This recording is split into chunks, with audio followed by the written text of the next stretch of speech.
Hello student, I am Himanshu और आपका बहुत बहुत स्वागत है आपके अपने channel maths by HS classes पर।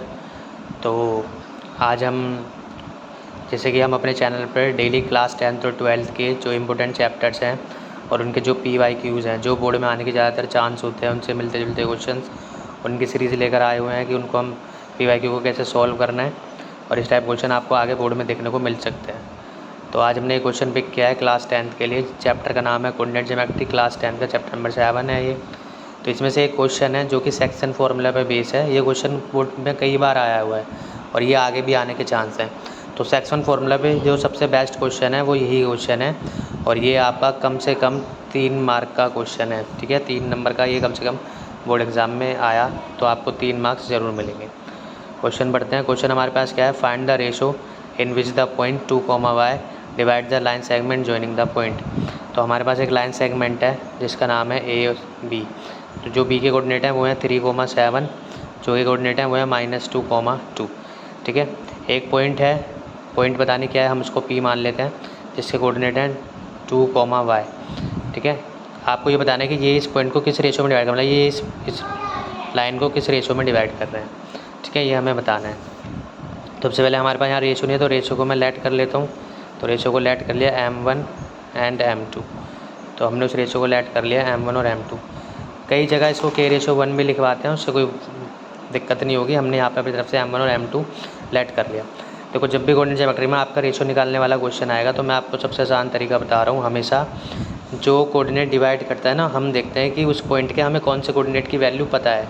वैल्यू से मतलब क्या है मेरा, जैसे आप देखोगे भाई P पॉइंट इनको डिवाइड कर रहा है तो P पॉइंट में जो 2, y है, हमें किसकी वैल्यू पता है, x की। x कोऑर्डिनेट है ना 2, तो x की वैल्यू हमें पता है। तो यहाँ पे जो हम फॉर्मूला यूज़ करेंगे ना, वो x वाला सेक्शन फार्मूला यूज़ करेंगे। तो यहाँ पे लिखेंगे यूजिंग सेक्शन फार्मूला। तो x वाला सेक्शन फार्मूला आप यूज़ करोगे तो x का सेक्शन फार्मूला क्या होता है, x = m1x2 + m2x1 upon m1 + m2। ये सेक्शन फार्मूला होता है x का।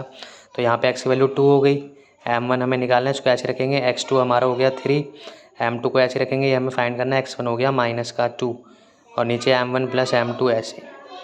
ठीक है, ये हमारा x1 होता है, ये y1 होता है, ये x2 होता है, ये y2 होता है। ये 2 ऐसे ही मल्टीप्लाई हो गया 3m1 - 2m2 और नीचे m1 + m2। अब इसके नीचे कुछ नहीं है, 1 मान के क्रॉस मल्टीप्लाई करेंगे, 2 से m1 की मल्टीप्लाई करेंगे 2m1 + 2 से m2 की करेंगे, ये आएगा 2m2। उसके बाद 1 की उधर मल्टीप्लाई करेंगे तो ये हो गया 3m1 - 2m2। अब आपको जो सेम है उसको एक तरफ करना है, तो m1 को इधर लाएंगे तो ये -3m1 हो गया, ये -2m2, ये इधर आके -2m2 हो गया। 2m1 में से 3m1 गया तो -m1 -2m2 हो गया -4m2। दोनों तरफ माइनस से माइनस कैंसिल।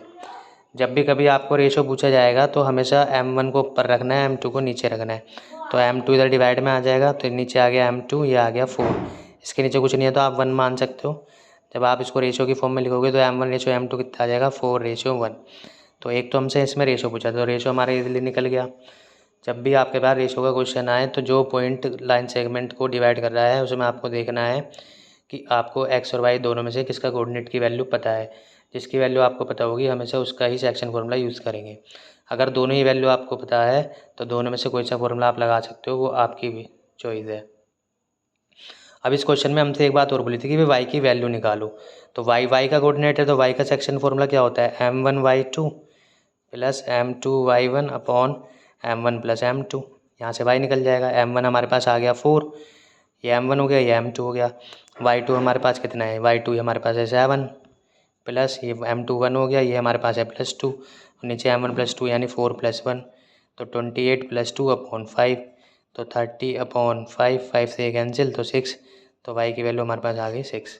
तो ये टोटल 3 नंबर का क्वेश्चन है जो पहले बोर्ड एग्जाम में आया हुआ है और इस टाइप का क्वेश्चन आगे भी आ सकता है। चैप्टर 7 क्लास 10th में सबसे इम्पोर्टेंट क्वेश्चन पूरे जो एक्सरसाइज में या पूरे चैप्टर में है वो रेशो वाला क्वेश्चन ही है जो बोर्ड में कई बार आता है। तो आई होप आपको ये वीडियो अच्छी लगी। अगर आपको वीडियो अच्छी लगे तो चैनल को लाइक करें, सब्सक्राइब करें, शेयर करें।